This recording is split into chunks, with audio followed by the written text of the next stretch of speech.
President Anderson, members of the faculty, Board of Trustees, distinguished guests, my old colleague, Senator Bob Byrd, who has earned his degree through many years of attending Knight Law School, while I am earning mine in the next 30 minutes, distinguished guests, ladies and gentlemen. It is with great pride that I participate in this ceremony of the American University, sponsored by the Methodist Church, founded by Bishop John Fletcher Hurst, and first opened by President Woodrow Wilson in 1914. This is a young and growing university, but it has already fulfilled Bishop Hurst's enlightened hope for the study of history and public affairs in a city devoted to the making of history and to the conduct of the public's business. By sponsoring this institution of higher learning for all who wish to learn, whatever their color or their creed, the Methodists of this area and the nation deserve the nation's thanks. And I commend all those who are today graduating. Professor Woodrow Wilson once said that every man sent out from a university should be a man of his nation as well as a man of his time. And I'm confident that the men and women who carry the honor of graduating from this institution will continue to give from their lives, from their talents, a high measure of public service and public support. There are few earthly things more beautiful than a university, wrote John Masefield in his tribute to English universities, and his words are equally true today. He did not refer to towers or to campuses. He admired the splendid beauty of a university because it was, he said, a place where those who hate ignorance may strive to know, where those who perceive truth may strive to make others see. I have therefore chosen this time and place to discuss a topic on which ignorance too often abounds and the truth too rarely perceived, and that is the most important topic on earth, peace. What kind of a peace do I mean, and what kind of a peace do we seek? Not a Pax Americana, enforced on the world by American weapons of war, not the peace of the grave or the security of the slave. I am talking about genuine peace, the kind of peace that makes life on earth worth living, the kind that enables men and nations to grow and to hope and build a better life for their children. Not merely peace for Americans, but peace for all men and women. Not merely peace in our time, but peace in all time. I speak of peace because of the new face of war. Total war makes no sense in an age where great powers can maintain large and relatively invulnerable nuclear forces and refuse to surrender without resort to those forces. It makes no sense in an age where a single nuclear weapon contains almost 10 times the explosive force delivered by all the Allied air forces in the Second World War. It makes no sense in an age when the deadly poisons produced by a nuclear exchange would be carried by wind and water and soil and seed to the far corners of the globe and to generations yet unborn. Today, the expenditure of billions of dollars every year on weapons acquired for the purpose of making sure we never need them is essential to the keeping of peace. But surely the acquisition of such idle stockpiles, which can only destroy and never create, is not the only, much less the most efficient, means of assuring peace. I speak of peace, therefore, as the necessary, rational end of rational men. I realize the pursuit of peace is not as dramatic as the pursuit of war, and frequently the words of the pursuers fall on deaf ears, but we have no more urgent task.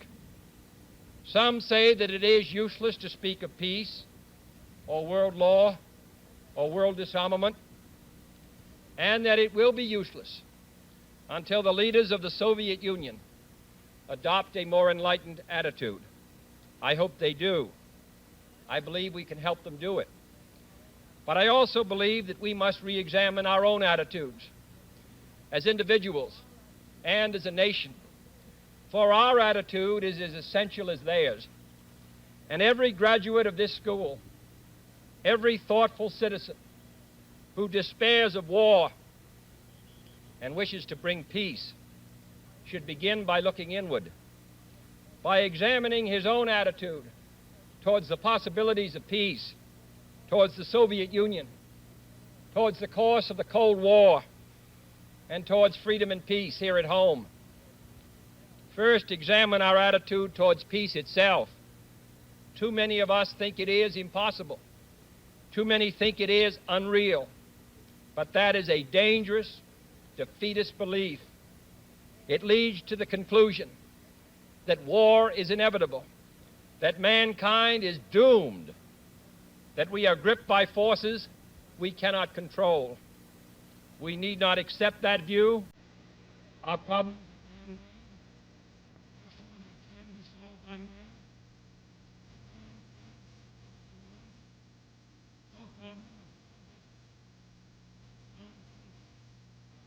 man's reason and spirit have often fallen.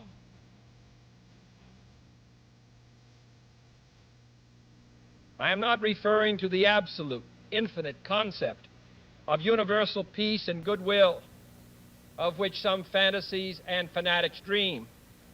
I do not deny the value of hopes and dreams, but we merely invite discouragement and incredulity by making that our only and immediate goal.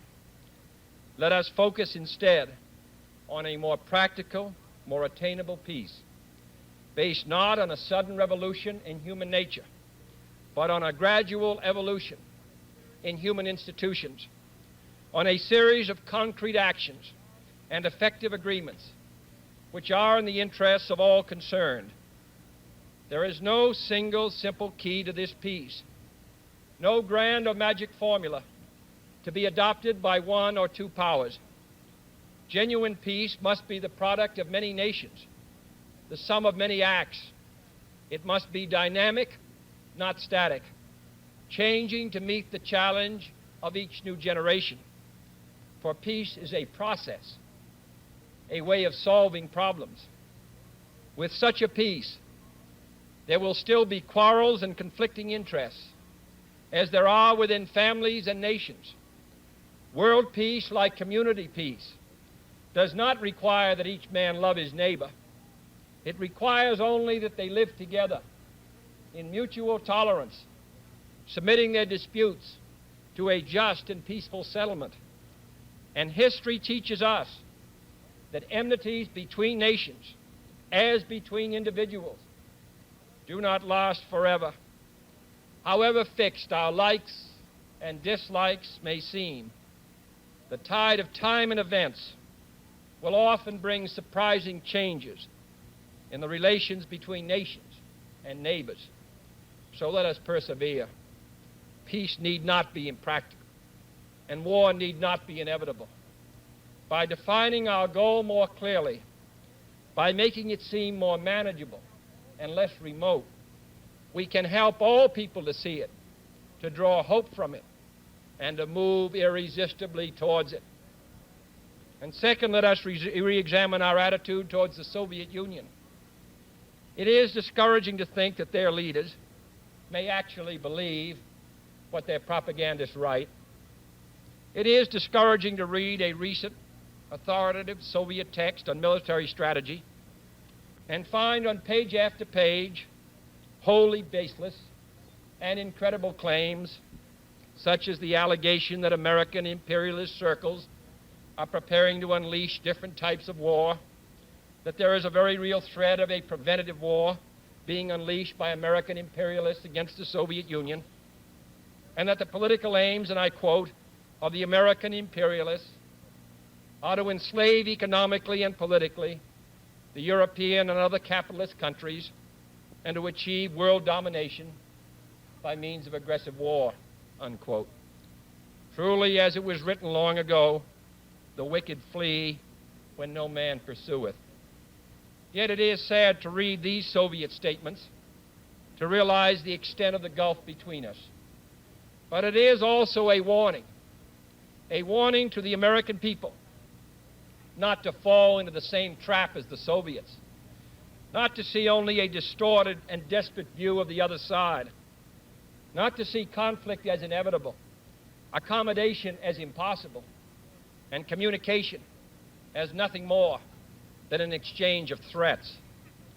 No government or social system is so evil that its people must be considered as lacking in virtue. As Americans, we find communism profoundly repugnant as a negation of personal freedom and dignity. But we can still hail the Russian people for their many achievements in science and space, in economic and industrial growth, in culture, in acts of courage. Among the many traits the peoples of our two countries have in common, none is stronger than our mutual abhorrence of war. Almost unique among the major world powers, we have never been at war with each other, and no nation in the history of battle ever suffered more than the Soviet Union in the Second World War. At least 20 million lost their lives. Countless millions of homes and families were burned or sacked. A third of the nation's territory, including 2/3 of its industrial base, was turned into a wasteland, a loss equivalent to the destruction of this country east of Chicago. Today, should total war ever break out again, no matter how, our two countries will be the primary target. It is an ironic but accurate fact that the two strongest powers are the two in the most danger of devastation. All we have built, all we have worked for, would be destroyed in the first 24 hours. And even in the Cold War, which brings burdens and dangers to so many countries, including this nation's closest allies, our two countries bear the heaviest burdens. For we are both devoting massive sums of money to weapons that could be better devoted to combat ignorance, poverty, and disease. We are both caught up in a vicious and dangerous cycle, with suspicion on one side breeding suspicion on the other, and new weapons begetting counterweapons. In short, both the United States and its allies, and the Soviet Union and its allies, have a mutually deep interest in a just and genuine peace and in holding the arms race. Agreements to this end are in the interests of the Soviet Union as well as ours, and even the most hostile nations can be relied upon to accept and keep those treaty obligations, and only those treaty obligations, which are in their own interest. So let us not be blind to our differences, but let us also direct attention to our common interests and the means by which those differences can be resolved. And if we cannot end now our differences, at least we can help make the world safe for diversity. For in the final analysis, our most basic common link is that we all inhabit this small planet. We all breathe the same air. We all cherish our children's futures, and we are all mortal. Third, let us re-examine our attitude towards the Cold War, remembering we're not engaged in a debate, seeking to pile up debating points.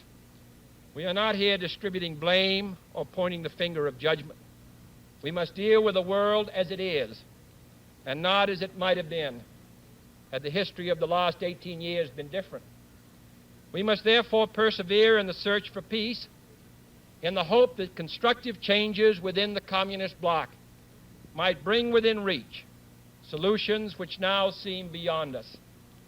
We must conduct our affairs in such a way that it becomes in the communist interest to agree on a genuine peace And above all, while defending our own vital interests, nuclear powers must avert those confrontations which bring an adversary to a choice of either a humiliating retreat or a nuclear war. To adopt that kind of course in the nuclear age would be evidence only of the bankruptcy of our policy or of a collective death wish for the world. To secure these ends, America's weapons are non-provocative, carefully controlled, designed to deter, and capable of selective use. Our military forces are committed to peace and disciplined in self-restraint. Our diplomats are instructed to avoid unnecessary irritants and purely rhetorical hostility, for we can seek a relaxation of tensions without relaxing our guard. And for our part, we do not need to use threats to prove we are resolute. We do not need to jam foreign broadcasts out of fear our faith will be eroded. We are unwilling to impose our system on any unwilling people, but we are willing and able to engage in peaceful competition with any people on earth. Meanwhile, we seek to strengthen the United Nations to help solve its financial problems, to make it a more effective instrument for peace, to develop it into a genuine world security system, a system capable of resolving disputes on the basis of law, of ensuring the security of the large and the small, and of creating conditions under which arms can finally be abolished. At the same time, we seek to keep peace inside the non-communist world, where many nations, all of them our friends, are divided over issues which weaken Western unity, which invite communist intervention, or which threaten to erupt into war. Our efforts in West New Guinea, in the Congo, in the Middle East, and the Indian subcontinent have been persistent and patient, despite criticism from both sides. We have also tried to set an example for others by seeking to adjust small but significant differences with our own closest neighbors in Mexico and Canada. Speaking of other nations, I wish to make one point clear. We are bound to many nations by alliances. These alliances exist because our concern and theirs substantially overlap. Our commitment to defend Western Europe and West Berlin, for example, stands undiminished because of the identity of our vital interests. The United States will make no deal with the Soviet Union at the expense of other nations and other peoples, not merely because they are our partners, but also because their interests and ours converge. Our interests converge, however, not only in defending the frontiers of freedom, but in pursuing the paths of peace. It is our hope and the purpose of Allied policy to convince the Soviet Union that she too should let each nation choose its own future, so long as that choice does not interfere with the choices of others. The communist drive to impose their political and economic system on others is the primary cause of world tension today. For there can be no doubt that if all nations could refrain from interfering in the self-determination of others, the peace would be much more assured. This will require a new effort to achieve world law, a new context for world discussions. It will require increased understanding between the Soviets and ourselves. An increased understanding will require increased contact and communication. One step in this direction is the proposed arrangement for a direct line between Moscow and Washington to avoid on each side the dangerous delays, misunderstandings, and misreadings of others' actions which might occur at a time of crisis. We have also been talking in Geneva about our first step measures of arms controls, designed to limit the intensity of the arms race and reduce the risk of accidental war. Our primary long-range interest in Geneva, however, is general and complete disarmament, designed to take place by stages, permitting parallel political developments to build the new institutions of peace which would take the place of arms. The pursuit of disarmament has been an effort of this government since the 1920s. It has been urgently sought by the past 3 administrations. And however dim the prospects are today, we intend to continue this effort, to continue it in order that all countries, including our own, can better grasp what the problems and the possibilities of disarmament are. The only major area of these negotiations where the end is in sight, yet where a fresh start is badly needed, is in a treaty to outlaw nuclear tests. The conclusion of such a treaty, so near and yet so far, would check the spiraling arms race in one of its most dangerous areas. It would place the nuclear powers in a position to deal more effectively with one of the greatest hazards which man faces in 1963, the further spread of nuclear arms. It would increase our security. It would decrease the prospects of war. Surely this goal is sufficiently important to require our steady pursuit, yielding neither to the temptation to give up the whole effort, nor the temptation to give up our insistence on vital and responsible safeguards. I'm taking this opportunity, therefore, to announce 2 important decisions in this regard. First, Chairman Khrushchev, Prime Minister Macmillan, and I have agreed that high-level discussions will shortly begin in Moscow, looking towards early agreement on a comprehensive test ban treaty. Our hope must be tempered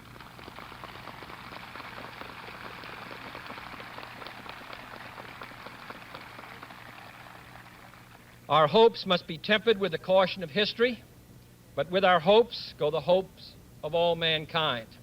Second, to make clear our good faith and solemn convictions on this matter, I now declare that the United States does not propose to conduct nuclear tests in the atmosphere so long as other states do not do so.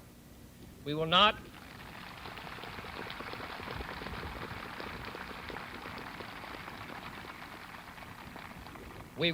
be the first to resume. Such a declaration is no substitute for a formal binding treaty, but I hope it will help us achieve one. Nor would such a treaty be a substitute for disarmament, but I hope it will help us achieve it. Finally, my fellow Americans, let us examine our attitude towards peace and freedom here at home. The quality and spirit of our own society must justify and support our efforts abroad. We must show it in the dedication of our own lives. As many of you who are graduating today will have an opportunity to do by serving without pay in the Peace Corps abroad or in the proposed National Service Corps here at home. But wherever we are, we must all, in our daily lives, live up to the age-old faith that peace and freedom walk together. In too many of our cities today, the peace is not secure because freedom is incomplete. It is the responsibility of the executive branch at all levels of government, local, state, and national, to provide and protect that freedom for all of our citizens by all means within our authority. It is the responsibility of the legislative branch at all levels, wherever the authority is not now adequate, to make it adequate. And it is the responsibility of all citizens in all sections of this country to respect the rights of others and respect the law of the land. All this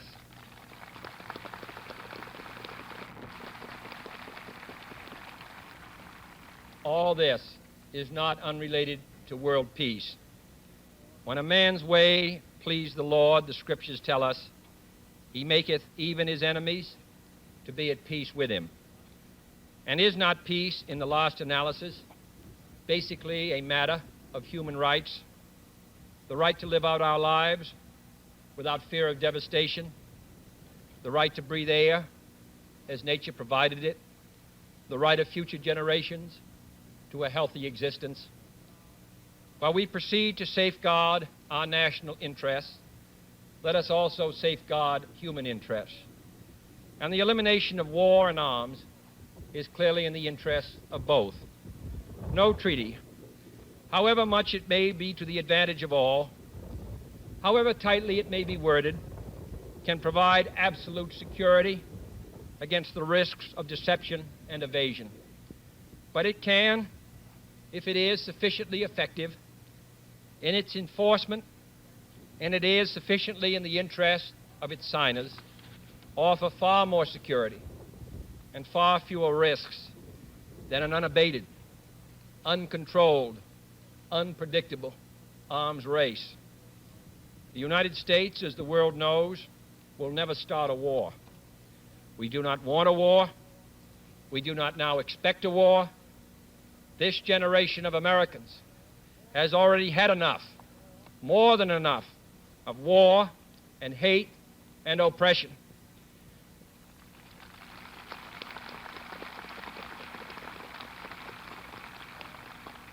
We shall be prepared if others wish it. We shall be alert to try to stop it. But we shall also do our part to build a world of peace where the weak are safe and the strong are just. We are not helpless before that task or hopeless of its success. Confident and unafraid, we must labor on, not towards a strategy of annihilation, but towards a strategy of peace.